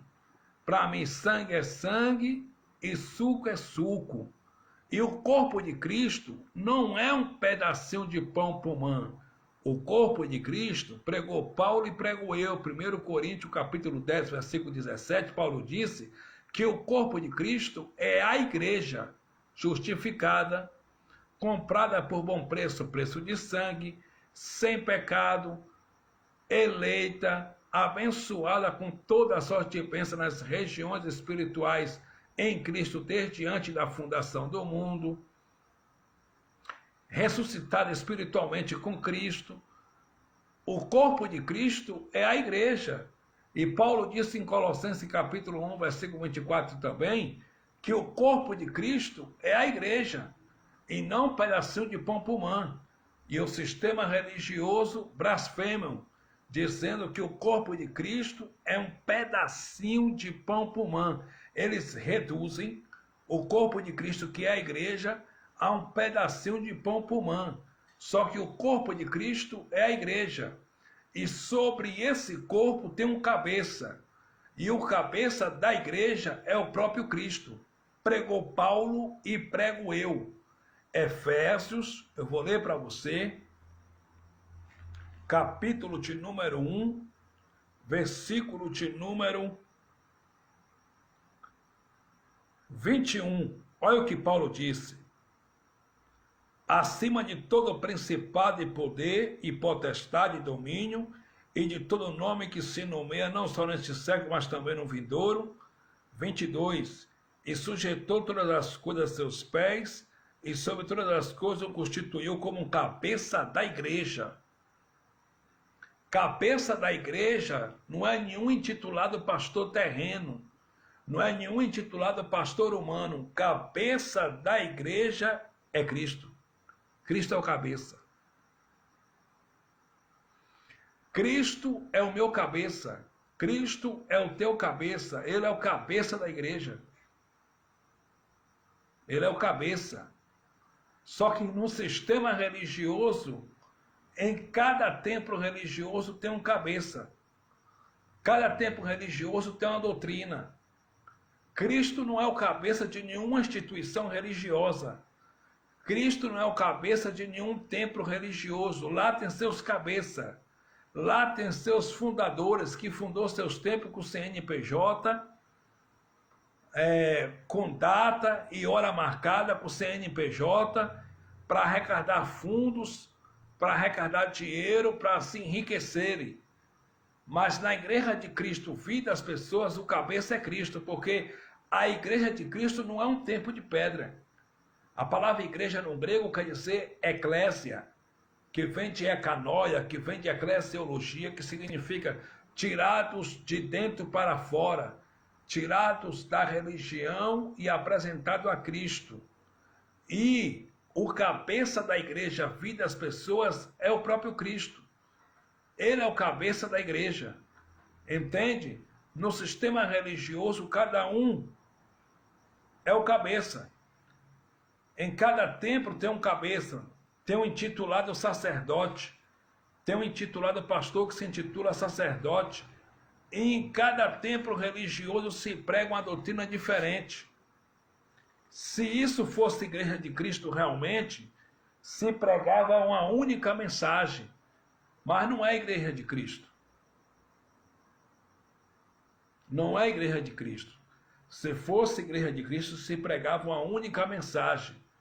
Porque Paulo disse em 1 Coríntios capítulo 1, versículo 10, assim, ó: rogo-vos, porém, irmãos, pelo nome de nosso Senhor Jesus Cristo, que digais todos uma mesma coisa, e que não haja entre vós dissensões, antes sejais unidos em um mesmo sentido, em um mesmo parecer. É para dizer todos uma mesma coisa, pregar uma mesma coisa, ou é para cada um pregar uma doutrina diferente? Porque no templo religioso cada um tem sua doutrina. Tem templo religioso que a pessoa não pode usar um short na rua. Tem outro que já pode usar short na rua. Tem templo religioso que a pessoa não pode usar um batom. Em outro templo já pode usar batom. Então cada um tem suas doutrinas. Em cada templo religioso tem seus cabeças. Mas na igreja de Cristo só tem um cabeça, que é Cristo. Glória a Deus. Cristo é o cabeça da sua igreja, mas quando eu falo igreja, eu não falo igreja sistema. Eu falo pessoas, vida, porque a igreja são vidas. Porque Deus não habita em templo feito por mão de homem. Estevão disse lá em Atos capítulo 7, versículo 48, mas o Altíssimo não habita em templo feito por mão de homem. Como disse o profeta, o céu é meu trono, e a terra é o estado dos meus pés. Que casa me edificareis, ou qual é o lugar do meu repouso? Pregou o apóstolo Paulo e prego eu em Atos capítulo 17, versículo 24 e 25. O Deus que fez o mundo, sendo o Senhor do céu e da terra, não habita em templo feito por mãos humanas, nem tampouco ele pode ser servido por mão de homem algum, como que necessitasse ou precisasse de alguma coisa. Por quê, Paulo? Porque é ele mesmo que dá a vida e a respiração a todas as coisas. Se ele disse que não habita, meus irmãos, é porque ele não habita. Ele não habita em templo de pedra. O templo que Deus habita somos nós. São vidas, são pessoas. Ele habita em nós. Entendeu? Os intitulados pastores chamam seus templos de santuário e de casa de Deus. Mas não é casa de Deus. Os templos religiosos não é santuário. Não é a casa de Deus. A casa de Deus sou eu. A casa de Deus somos nós. 1 Coríntios capítulo 3, versículo 16 e 17, pregou Paulo e prego eu. O vosso corpo é templo do Espírito Santo. Versículo 17, Paulo diz, se alguém destruir o templo de Deus, Deus se destruirá. Porque o templo de Deus que sois vós é santo. Então, se alguém tentar me destruir, está tentando destruir a Deus. Se alguém se levantar contra mim, está se levantando contra Deus. Porque eu sou o templo de Deus. Eu sou a casa e morada do Pai. 1 Coríntios capítulo 6, versículos 18 e 19, pregou Paulo e prego eu. Aquele que se prostitui peca contra seu próprio corpo. Ou não sabeis que o vosso corpo é templo e morada do Espírito Santo, que não sou de vós mesmos. 1 de Pedro capítulo 2, versículo 5, pregou Pedro e prego eu. Vocês são pedras vivas. Vocês são casa espiritual de Deus. Hebreus capítulo 3, versículo 6, pregou Paulo e prego eu. E Cristo, como filho, é fiel sobre a sua própria casa, a qual cada somos nós, se retivermos firme a esperança da glória. Nós somos a casa de Cristo, meus irmãos. Cristo mora em nós. Ele não mora em templo religioso nenhum. Ele não habita em templo religioso nenhum. Glória a Deus. Glória a Deus, que palavra tremenda. Hebreus 13, 6. Hebreus capítulo 3, versículo 6. Mas Cristo como filho sobre a sua própria casa, a qual cada somos nós, se tão somente conservarmos firme a confiança e a glória da esperança até o fim. Somos a casa do Pai. Você é a casa do Pai. Você não é esse rosto que eu estou vendo. Você é o templo do Espírito Santo.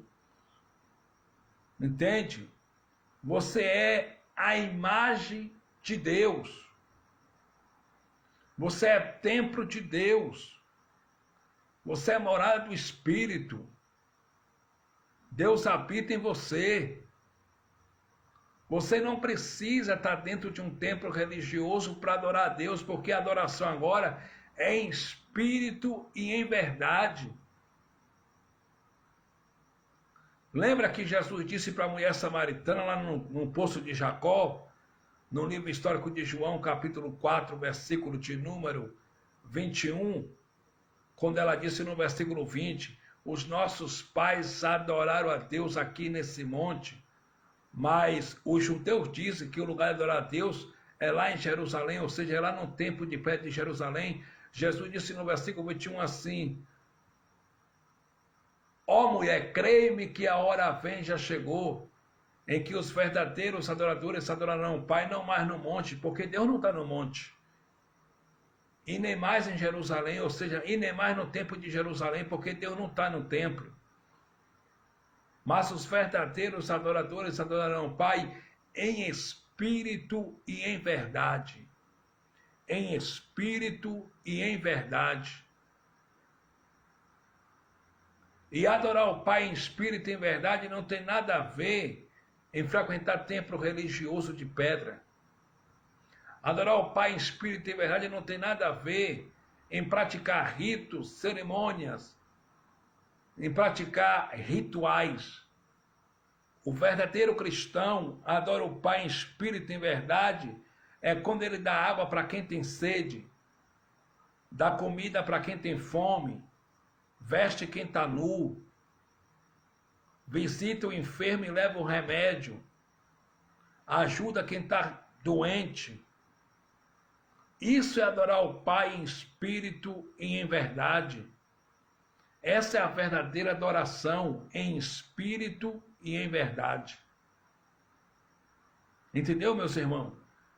Em espírito e em verdade. Então, os intitulados pastores são inimigos da cruz de Cristo. O sistema, especialmente evangélico, são inimigos da cruz de Cristo, porque eles cobram dízimo em forma de dinheiro. Só que o dízimo nunca foi dinheiro. O dízimo era alimento para sustento dos órfãos, das viúvas, dos viajantes, dos forasteiros e dos levitas da tribo de Levi, que não tinham parte na herança entre o povo de Israel. E eles cobram dízimo em forma de dinheiro. Só que o dízimo nunca foi dinheiro. Deuteronômio capítulo 14, versículo 22 está escrito: certamente darás o dízimo da novidade da semente do campo, que cada ano vocês recolherem do campo. Era do campo, não era do banco, não era do salário mínimo, não, era do campo. Versículo 23, e no lugar que escolheu o Senhor, para lhe pôr o seu nome, tu comerás o dízimo do primogênito das tuas vacas, do teu azeite, do teu cereal, do teu boi, para que tu aprenda a temer o nome do Senhor teu Deus todos os dias da tua vida. Versículo 24, se porventura da onde vocês moram até o templo de Jerusalém, o caminho tão comprido for, de forma que vocês não podem levar a novidade da semente do campo de vocês, os dízimos, o alimento de vocês, o que é que vocês vão fazer com esses dízimos? Versículo 25, o dinheiro já existia, tá vendo? Então vende-os e pega o dinheiro na tua mão. E com o dinheiro na mão, pega teu filho, tua esposa e vai para o templo de Jerusalém. E quando chegar no templo de Jerusalém, é para dar aquele dinheiro para o intitulado pastor? Não. É para dar o dinheiro para o intitulado padre, rabi ou sacerdote? Também não. Quando chegar no templo de Jerusalém, Deuteronômio capítulo 14, versículo 26 diz assim: então tu darás aquele dinheiro por tudo quanto a tua alma desejar. Por tudo quanto a tua alma desejar, tu darás aquele dinheiro por vacas, e por ovelhas, e por vinho, e por bebida forte, e por tudo que te pedir a tua alma. Come-o ali perante o Senhor teu Deus, e alegra-te tu e a tua casa. Essa era a instituição do dízimo. Versículo 27, Porém não desamparará o levita que está dentro das tuas portas, pois não tem parte na herança contigo. 28. Ao fim de 3 anos, tirará todos os dízimos da tua novidade no mesmo ano e os recolherá nas tuas portas. Versículo 29. Então virá o levita, pois não tem parte na herança contigo. E o estrangeiro, e o órfão, e a viúva que estão dentro das tuas portas, e comerão e fartar-se-ão, para que o Senhor teu Deus te abençoe em toda a obra das tuas mãos que fizeres. Aqui o dízimo, alimento. Olha o que está escrito, que eu já vou encerrar essa live, em Levítico, capítulo 27, versículo 30.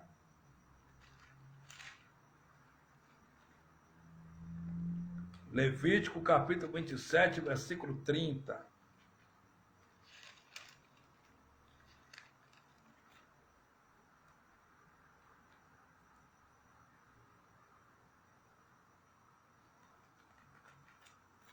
Levítico 27, 30.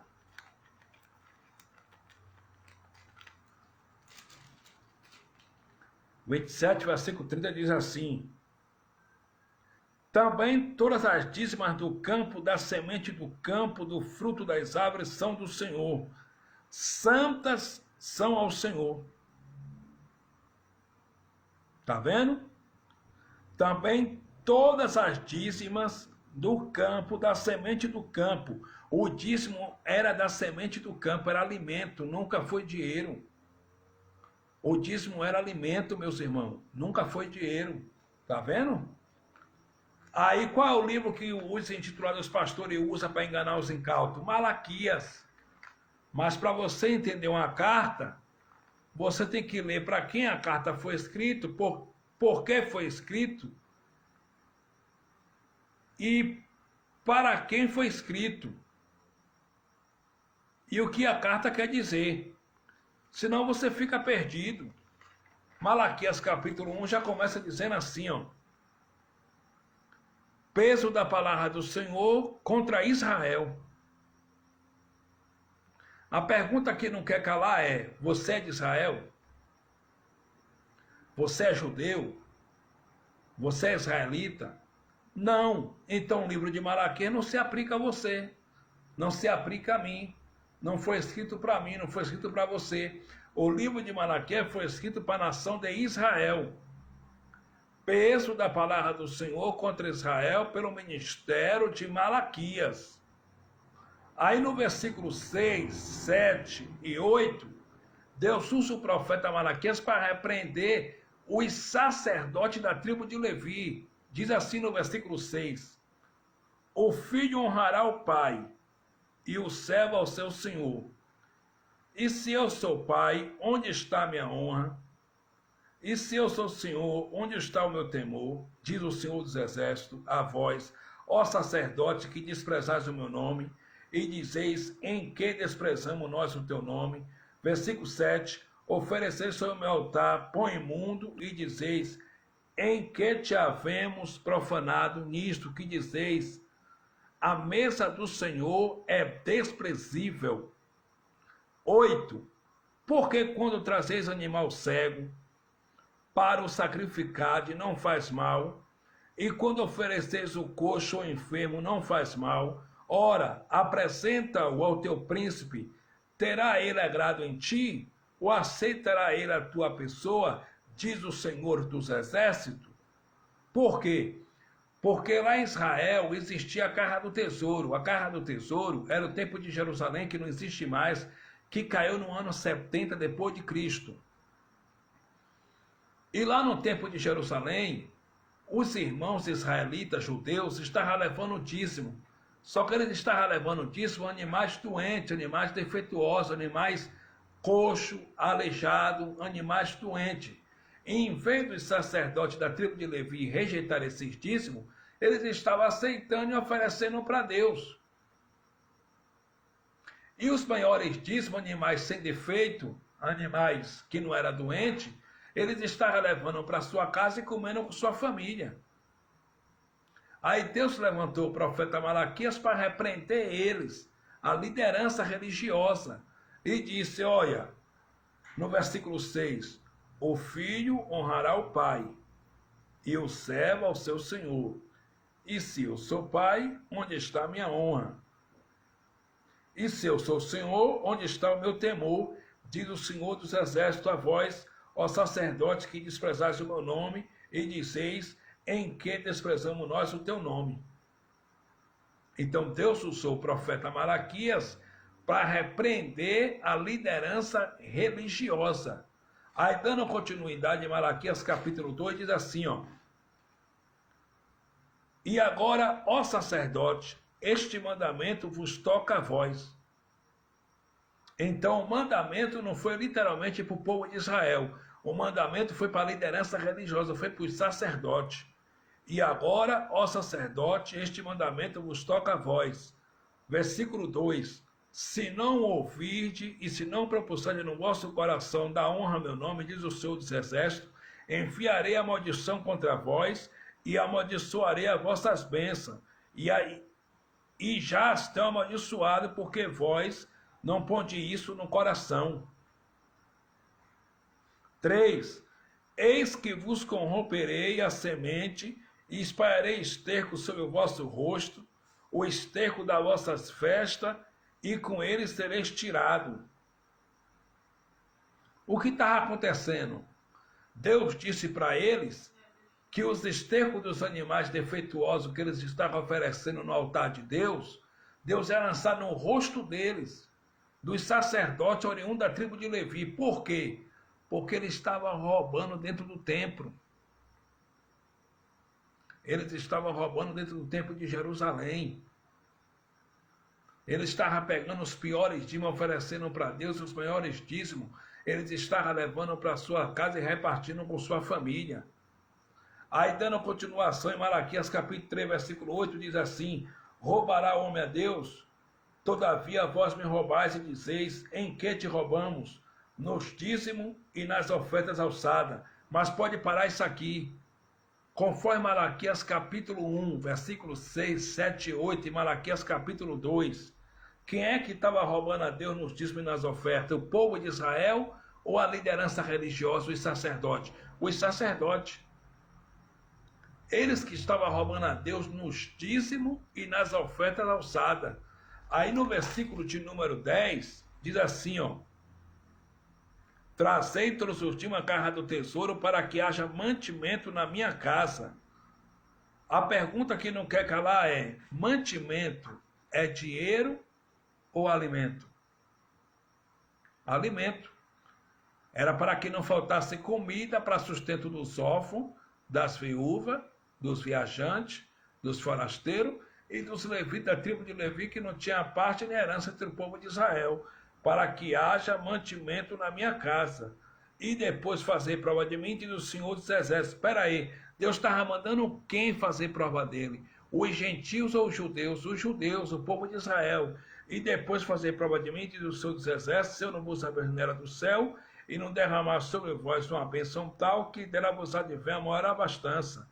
Versículo 11.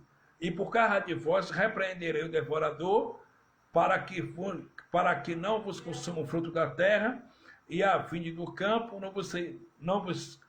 não vos será estéril, diz o Senhor dos Exércitos. Então o que acontece?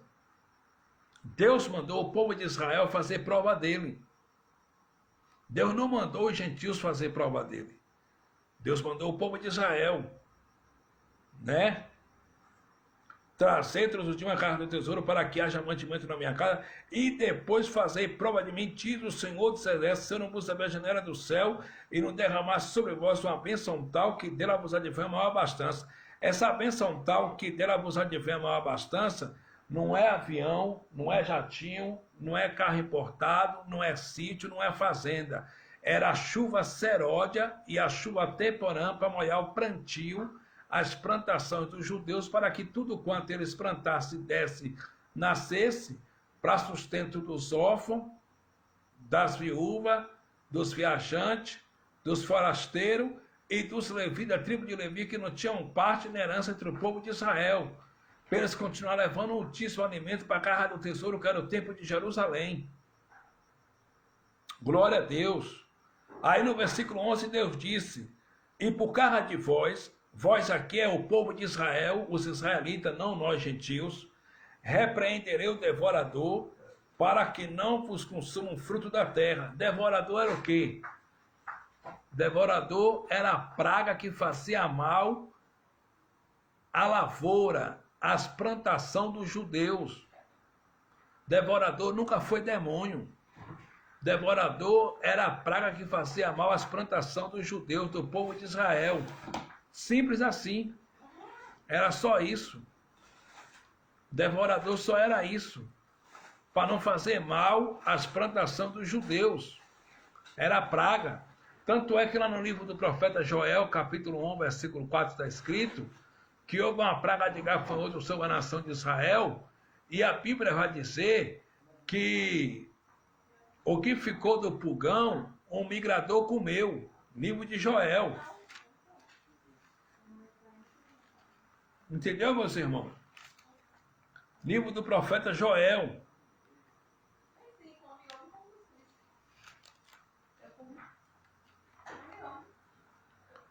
Glória a Deus. Joel capítulo 1, versículo 4. O que ficou do migrador, o gafanhoto comeu. Então, devorador é um simples inseto que come fruto da terra. Nunca foi demônio. E o sistema religioso diz que é demônio. Por quê? Porque a religião trabalha com 3 coisas: culpa, ganância e medo. Quando a religião não te pega pela culpa, te pega pelo medo. Quando não te pega pelo medo, te pega pela culpa. E quando não te pega pela culpa, te pega também pela ganância. Esse é o sistema religioso. Joel capítulo 1, versículo 4. Olha o que diz. O que ficou da lagarta, o comeu o gafanhoto. E o que ficou do gafanhoto, comeu a locusta. E o que ficou da locusta, comeu o pulgão. A pergunta que não quer calar é: se esse suposto demônio existisse, ele ia comer frutos da terra? Não, senhor. Ele não ia comer frutos da terra. Então, devorador nunca foi demônio. O devorador era simples inseto que comia frutos da terra. Nunca foi demônio. Entendeu, meus irmãos? Então, esse é o livro que os intitulados pastores usam para arrancar esse falso dízimo em dinheiro mensal dos crentes. No livro de Malaquias, eles usam Malaquias, manipula o texto e arranca dinheiro dos crentes. Por quê? Porque a Casa do Tesouro, que era o Templo de Jerusalém, que não existe mais, que caiu no ano 70, os intitulados pastores transformaram em seus templos religiosos. O devorador, que é um simples gafanhoto que come fruto da terra, eles transformaram em demônio.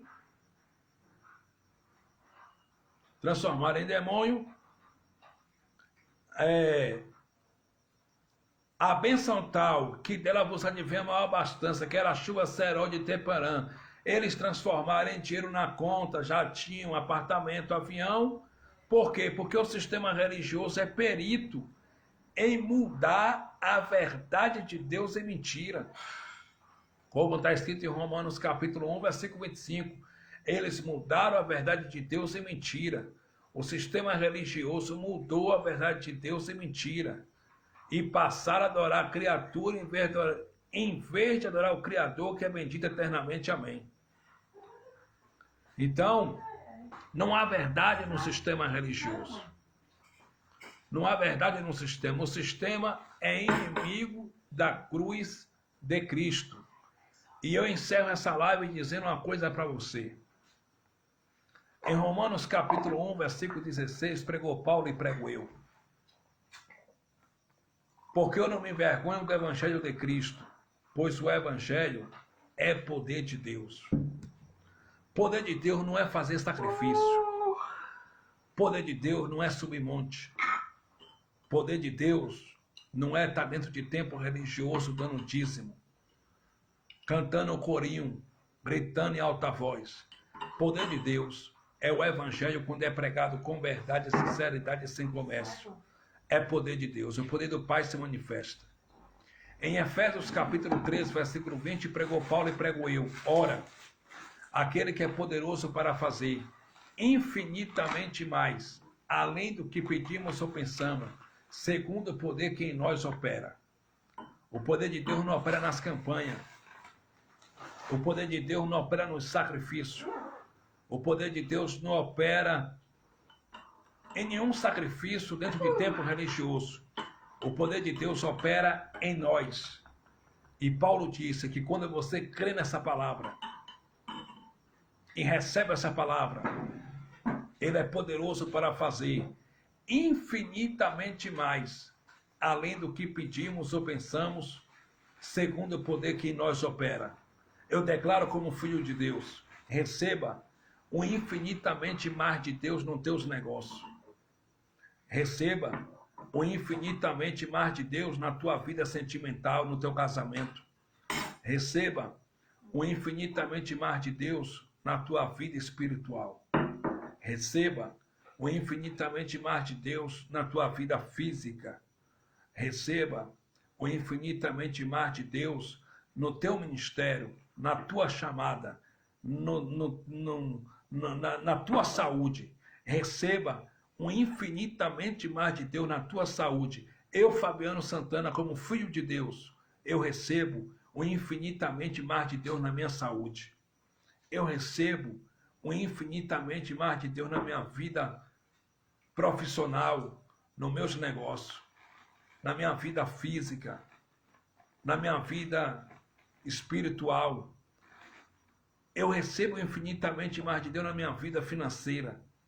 Eu recebo infinitamente mais de Deus na minha vida. Assim é, assim disse o Espírito da Graça. Recebam essa palavra em nome do Cristo, o ressuscitado. Amém. Amém, eleitos. Amém, abençoados. Graça e paz para todos. Graça e paz aí para o irmão Dino Saine. Graça e paz para o irmão George Valente. Graça e paz para o irmão Reginaldo Bertoso, para o irmão Rogério. Graça e paz para todos os irmãos que participaram dessa live. Graça e paz para vocês, que Deus continue abençoando vocês. E eu desejo a todos força, coragem, saúde, determinação e muitos anos de vida em nome do Cristo ressuscitado. Meus irmãos, eu tenho 2 canais no YouTube. Todos os meus 2 canais no YouTube estão assim. Fabiano Santana, Pregador da Graça. Se inscreva no meu canal no YouTube e aperte o sininho para você receber todas as notificações. Sempre nós estamos postando lá vídeo novo, mensagem nova. Inclusive essa mensagem vai para o YouTube também. Então divulgue essa mensagem, compartilhe essa mensagem, né? Em nome de Jesus, compartilhe essa mensagem. Que Deus em Cristo continue abençoando a todos. Amém. Fui.